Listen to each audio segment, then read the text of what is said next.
Is Zelensky's offensive into the Kursk area in southern Russia, is it going to backfire or is it going to blow up in Putin's face?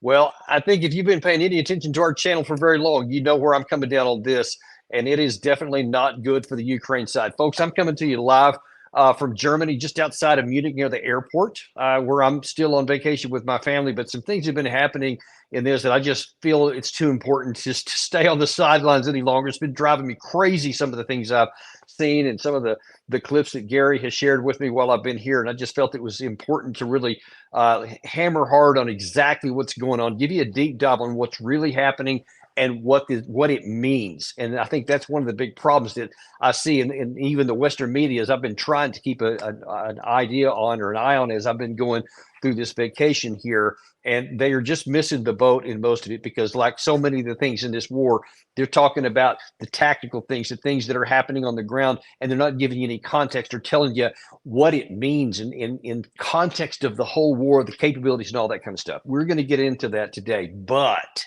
listen, before we get into the issues of war and peace and where this is going, there's something that happened that also Gary shared with me that I find embarrassing as an American and humiliating for senior so-called elite of our government. I'm specifically talking about U.S. Senator Lindsey Graham. He has said some things of late that are shocking for so many different reasons, many of which I'm going to share with you here in a minute. Things that so many in the country apparently are not aware of. And I get that to an extent that some people just don't understand how someone at that senior level could be so badly misinformed, could be so flawed in his understanding of how things work. You just don't believe it can. You don't think it could be that bad. It is. It's even worse than you may think is possible. I'll share some details with you that too. Now, we're going to get into the specifics of what's been going on in this battle in the Kursk region and some of the reasons for why I say it's not going to go good. So you'll understand the ration and the logic behind the contention I make. But here, first of all, I mean, we should really start off with the man himself, Volodymyr Zelensky, the guy who's given the orders here about what he says about what's going on. Now, this is about 48 hours old, but it's still pretty active in terms of what's been going on in the fighting. Here's what he has to say. Today, there have already been several reports from Commander-in-Chief Syrskyi about the situation on the front and in the areas of our operation in the Kursk region. We are expanding the area of active operations. The Commander-in-Chief reported that our forces control 74 settlements in the Kursk region. Special attention is paid to the Kursk region, and thus to the protection of all our border communities nearby. The more the Russian military presence in the border area is destroyed, the closer peace and real security will be for our country. Okay, that's just nonsense. I mean, first of all, let's take that in the different pieces here. He said they're expanding their operations here. Evidence on the ground shows that's true. Evidence on the ground shows that it's not just in the apparently somewhere around 1,000 square kilometers of Russian territory where there are Ukrainian troops. And by the way, I need to just clarify the difference between where the Ukraine troops are and territory held. This is something akin to what the Russians did early when they allegedly held 6,000 square kilometers of territory in the Kursk area. But they didn't really, the Kherson area early in 2022. They didn't actually control it. They just had troops in there. So then when it was tested with a big Ukrainian force, it rapidly collapsed and they, quote, recaptured all this territory. Probably we're going to eventually see something like that here.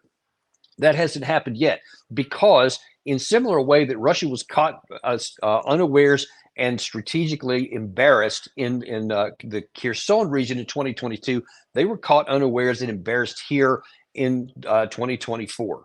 Because just like what happened in 2022, the Russian side did not detect this big buildup of forces in time to have any troops to defend against it. So the Russian side didn't think there was any chance that Ukraine was going to attack into Russia itself because they know they don't have anywhere near enough troops to do that or the logistics or anything else, which, again, I'll give you some details in a minute. So they didn't put enough troops in there. They lightly defended the border with some frontier guards, which is kind of like partially trained National Guard types from the United States.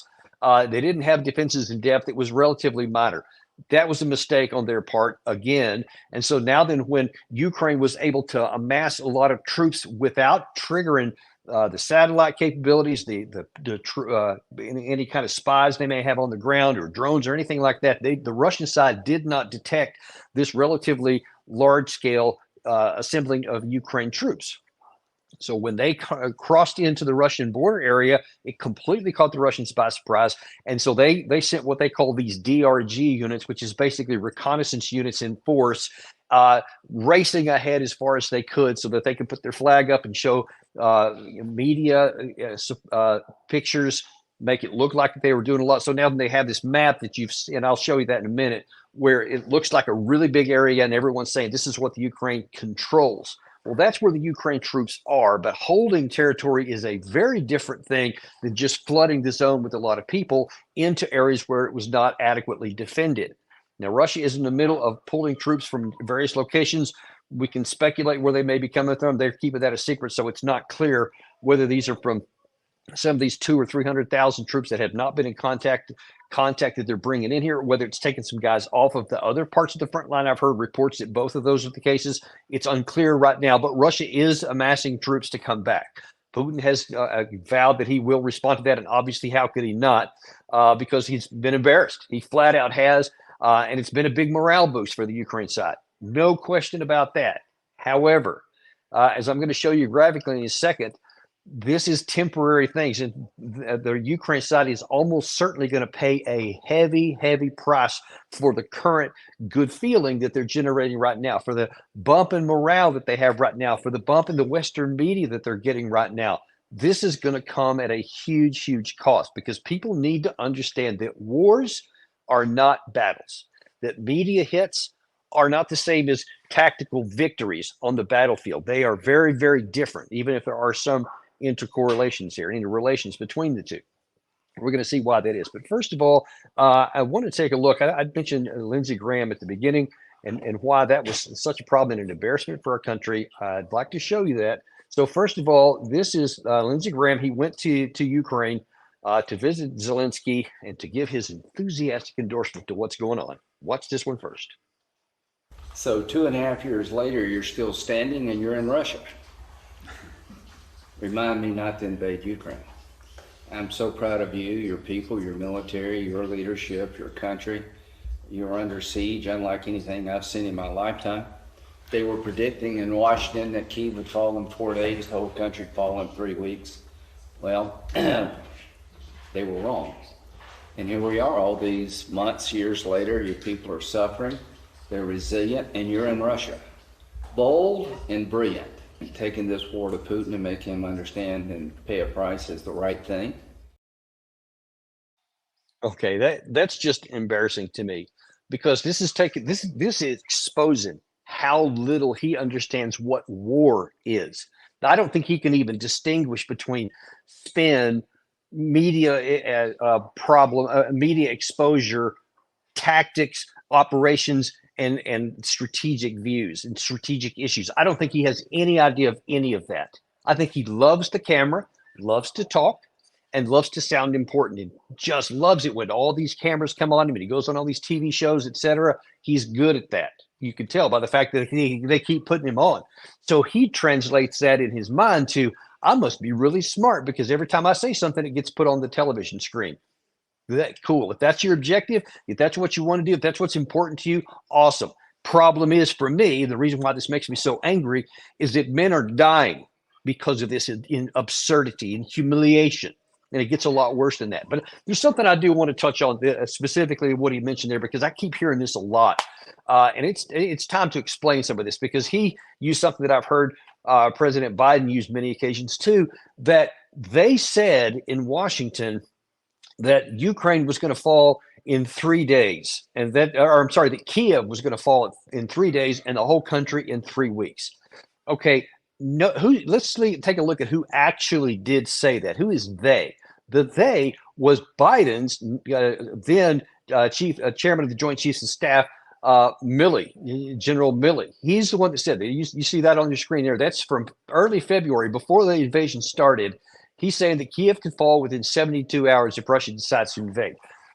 I think one of the reasons why he said that was because, and you may recall that the U.S. government had already moved its embassy out of Kiev into Lvov, and the fear was that it was going to be something, and this is, I think, part of what Putin thought as well, that this was going to be similar to the 1956 Soviet invasion into Hungary, to where as soon as a bunch of tanks rolled up into the capital city and started coming into the country, that they would just realize that they couldn't win a war, and so that then they capitulated.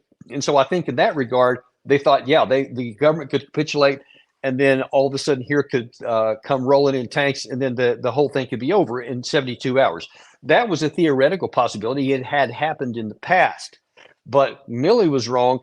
Putin was wrong, because Zelensky didn't play his role. Now, his role was supposed to be to recognize the reality that we can't win a war. So instead of having the whole country burned, let's just make a negotiated settlement. That's what Putin expected. And I know that because you see how few troops he put in there. He only put about 40 or 50,000 in the whole Kursk area, whole Kiev area. And he split another 150,000 or so in other parts of the country for him to make a good media show, to make it look serious. That should have resulted in that. A rational thinking person would have made that calculation then. They would have said, let's seek a negotiated settlement, because when you just compare, who's got the capabilities to win a war, it's not our side. So why fight a battle we can't win? That's what should have happened there. But instead of bragging on them for not coming to that conclusion, now here we are 2.5 years later, and you've burned through hundreds of thousands of Ukraine troops and thousands upon thousands of vehicles that the U.S. that they had on the hand, and now then that the West and the U.S. has given them since. And now then they don't have the capacity anymore to recover from this. Now then all they can do is die in either faster or smaller numbers. That's what's at stake right now. But Graham doesn't understand it. Zelensky apparently still doesn't understand it. He didn't understand it in February 2022, and he doesn't understand it today. He should not be saying at this stage, hey, I'm going to launch an incursion into Russia, and I'm going to brag about how we're going to expand the operation. Folks, you can't invade a country the size of Russia with 15 or 20,000 troops, and they may not even have that many. They may only have 10 or 12,000. I've heard various figures. It's not clear exactly how many, but no matter what that number is, if Russia couldn't take 50,000 and take the one city of Kiev, what does anybody think 10 or 12 or 15 or even 20,000 Ukrainians who are not very well trained, don't have all the logistics that they need, the support that they need, and all that kind of stuff is going to go well up into the country of Russia when they have like 4 to 5 times more troops than the Ukraine side does? It's irrational. But no one wants to look at that in the West. We just want to keep clapping and say, yay, you embarrass Putin. Like embarrassing Putin is a good thing. Like killing some more Russian troops and blowing up stuff on the Russian territory. They're thinking, cool, finally you're paying them back a little bit for all that they have done to Ukraine. And I get it on the surface. That is happening. That is definitely happening. But here's what the problem is going to be. I think that the more likely, the more rational look is going to be that this embarrassment of Putin will be corrected, and that he will take decisive action and hurt Ukraine even more than he would have done before. In early June, he put a negotiating position on the ground. We've talked about this many times. It was nowhere near as good as the one in December of 2021 or the one in Istanbul in April of 2022. It was a lot worse than that, but still only included the 4 territories, the oblasts, that Russia illegally annexed in 2022. But that's all he asked for. Now then, according to the deputy chief of mission for the United Nations, I can't remember his name right off the top of my head, for Russia, as I said, that deal's off the table. It's done. It's never coming back. Any future one will be much worse for the Ukraine side. And here's the thing, folks. They have the capability, the Russians do. They have the wherewithal to make good on that threat. Now then, even if they wanted to say, we're not going to end this anytime this year, it may be another year, maybe a year and a half, maybe 2 years. They have the people, they have the domestic support, they have the industrial support. They can do all of those things. They have the ability to make good on that, and Ukraine doesn't.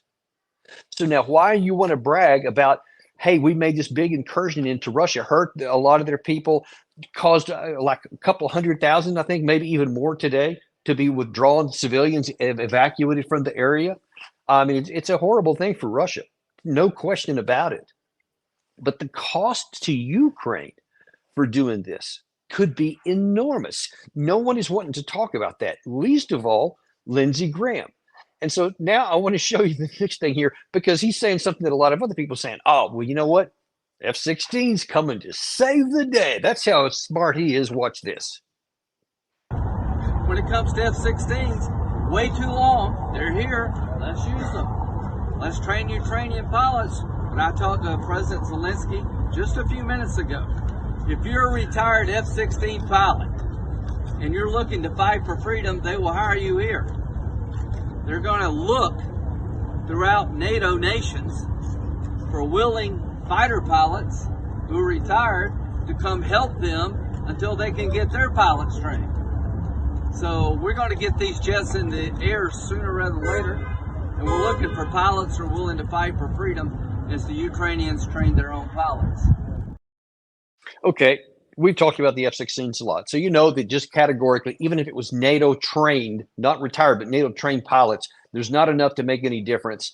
The Russian side has too good of air defenses. They've got their own fleet, large fleet of aircraft. This is going to have a marginal impact at best, and they probably are going to get shot down not long after they fly, just like the Ukraine jets did. They're not magic. They're not any different than the Ukraine jets that can't fly very much because they get shot down.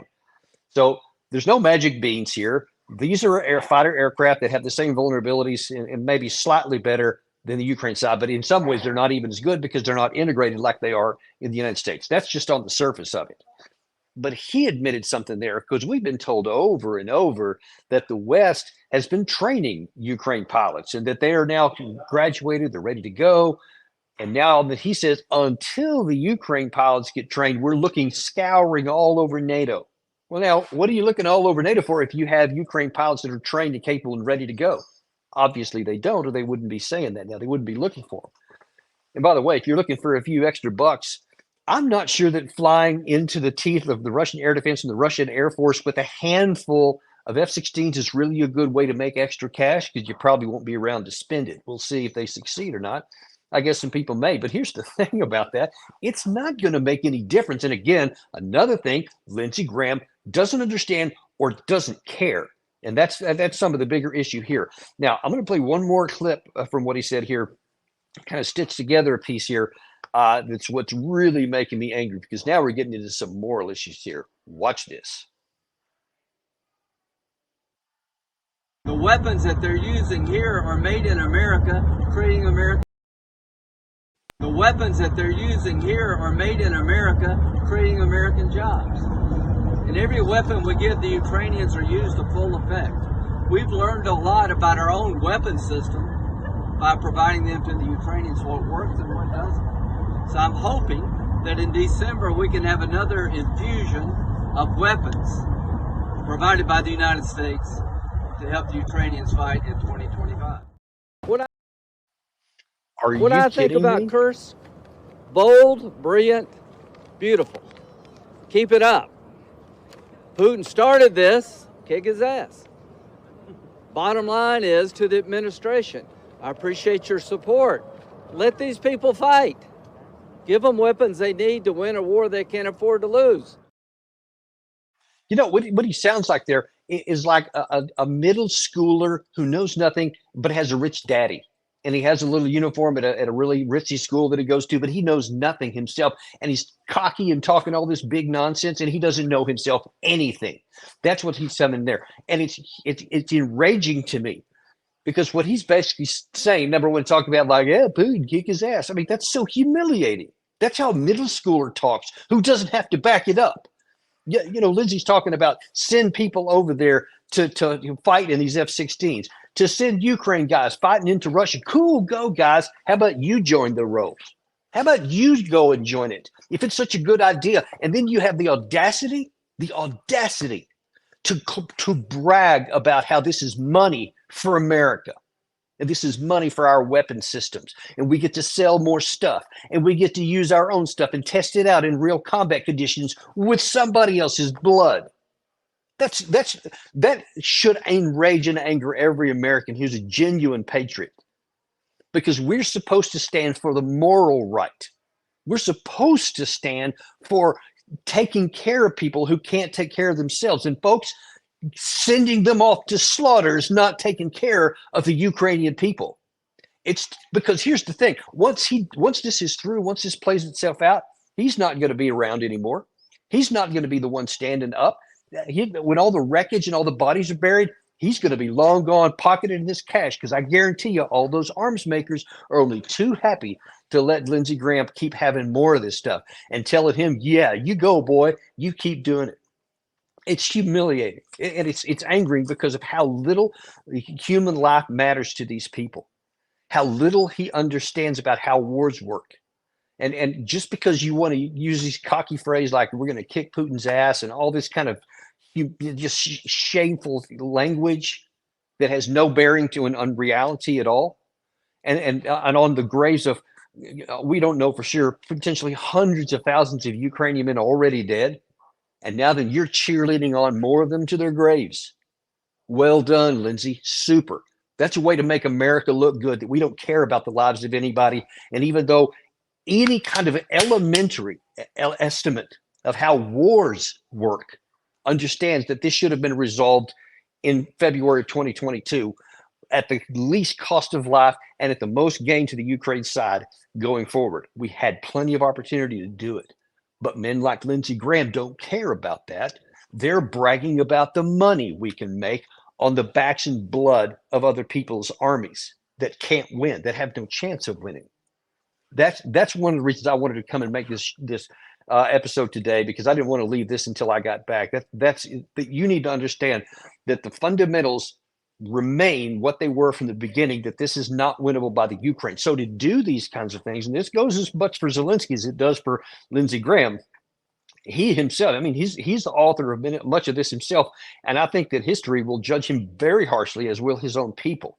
He's not going to come out of this like some Churchill figure. I assure you, what anybody may think, time will expose this as the bad things that it was. And when all the history and the backstories that we don't even know about right now come out, it's not going to look good for Zelensky. But now I told you, let's look a little bit at what's happening on the battlefield. Gary, if you could throw that first big map up there, first of all. Okay, this is the front line we talk about a lot. You see it on the far right there. The light red areas there are where Russia controls Ukrainian territory.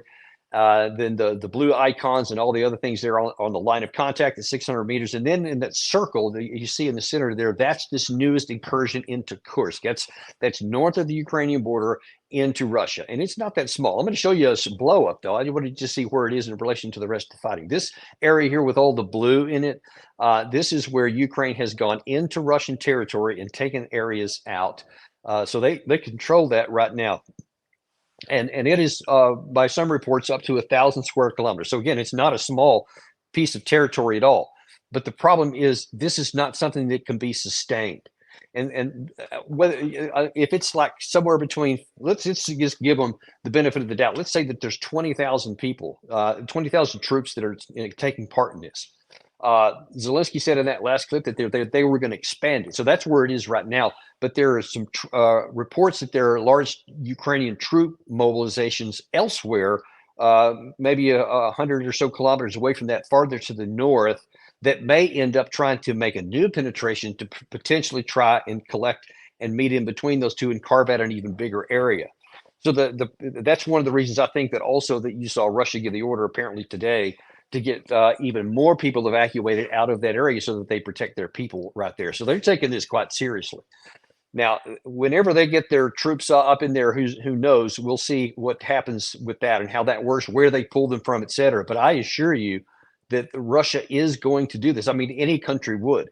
And when you outnumber like 4-1 the other side, you have literally millions of people to pull from. Even if they wanted to mobilize more or call up reserves, they could do it. And whether it's something that's going to happen in a week, a month, 3 months, it's a virtual certainty. Just because Russia has the manpower, they have the ammunition, they have the weapons, they have the industrial capacity, they will be able to resolve this at some point. Now, the question that needs to be answered is, what is Ukraine's objective here? What are they trying to accomplish? Zelensky was really vague in that clip I played right there, and he's been just as vague in any other kinds of comments, but he said something to the effect of, well, I want to bring things into a position where we can have some peace. And so later on, this is going to help with that. But he's categorically said he's not interested in making any kind of negotiated settlement. Now, listen, folks, I mean, just look at this. Just do the math work for me, like a third or fourth grade math.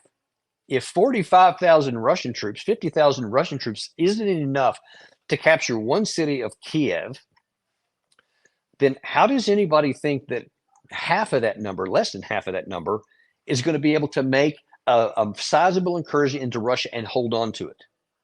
Because wars are won and lost primarily on logistics. Now, you got to have a trained force.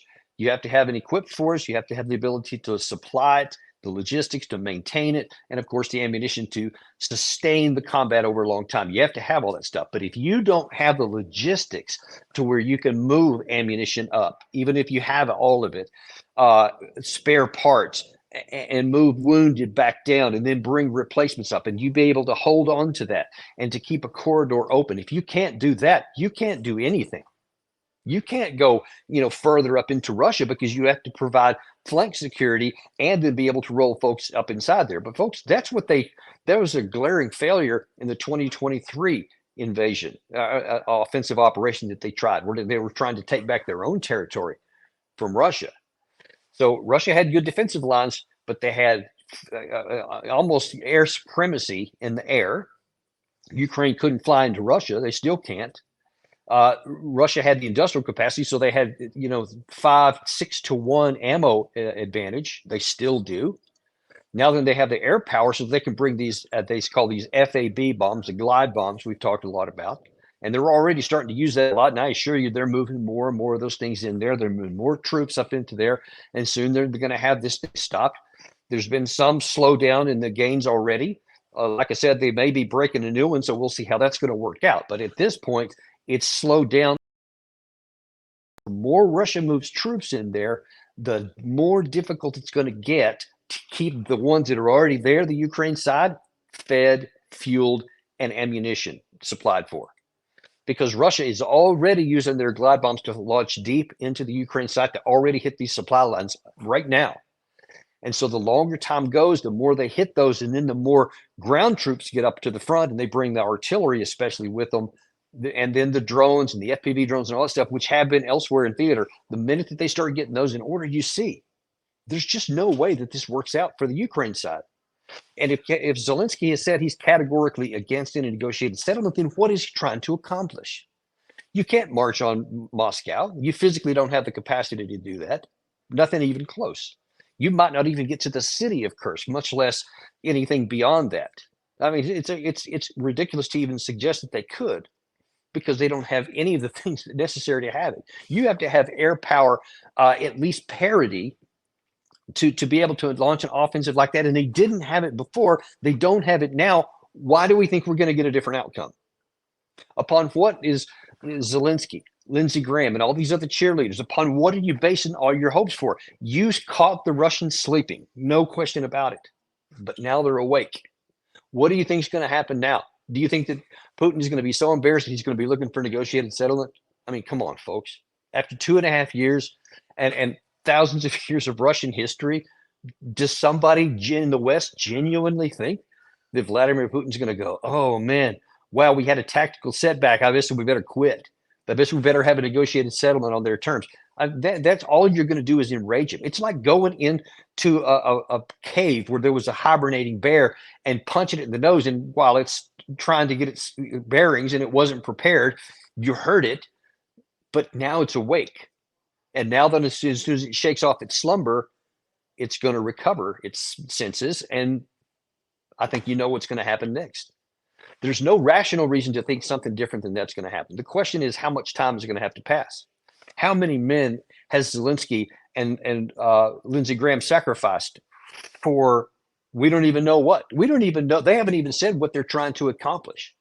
Now, I wonder if they've even told their men, hey, look, you're all going to die, but hey, let's go up and at least hurt some Russians in the process. I don't know. I'm sure some would do that. Some probably would, instead of dying on the front line for nothing and just being pushed back further to the west. Maybe some have done that. That's speculation. I haven't heard anything reported on that. That's at least theoretically plausible that some may do that. But that won't go very far because they already had limited reserves as they're being pushed back, especially in the Pokrovsk area, which is of significant importance on that eastern front. If Pokrovsk falls, then a whole bunch of other things become vulnerable, and that's nearly the last of the prepared defensive positions that Ukraine has had going back to the 2015 timeframe. So they've had a lot of time. There's not much behind that. And instead of putting their troops where they had a chance maybe to bloody Russia's nose there and buy more time for negotiating positions, instead now that they're squandering them up here on something that has good Western press in the short term. Sure, and you see it for yourself. You see it does. But it's not going to have any operational significance, much less strategic, because all that's going to do is kill even more of your men, some of your best troops by many of the reports. And now what are you going to have? Once the awakened bear starts moving, and especially in the Pokrovsk area and elsewhere along that line of contact, if they start employing more troops, and now you don't have reserves, what do you think is going to happen there? So instead of taking this bad deal for the Ukraine side that was offered in June, now then they may lose even more territory. They may even lose additional cities before this is all over. Many things are possible, and they're all bad for the Ukraine side.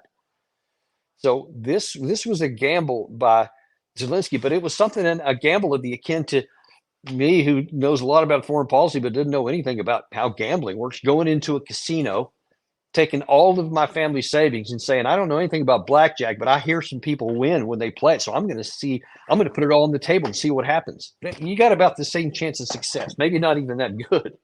But that's the kind of gamble this is. It's an irrational gamble.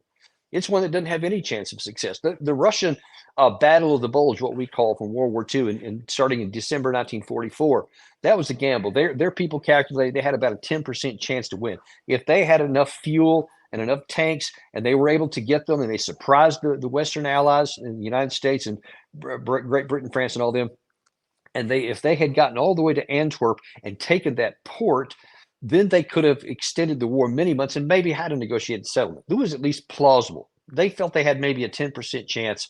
They made some pretty good progress, but then all the things I just talked to you about happened. They couldn't support the supply lines. They made this long penetration, but then they couldn't protect the flanks. They ended up getting cut off. They ran out of fuel. They couldn't get enough logistics up there. Logistics killed the offensive for the German side.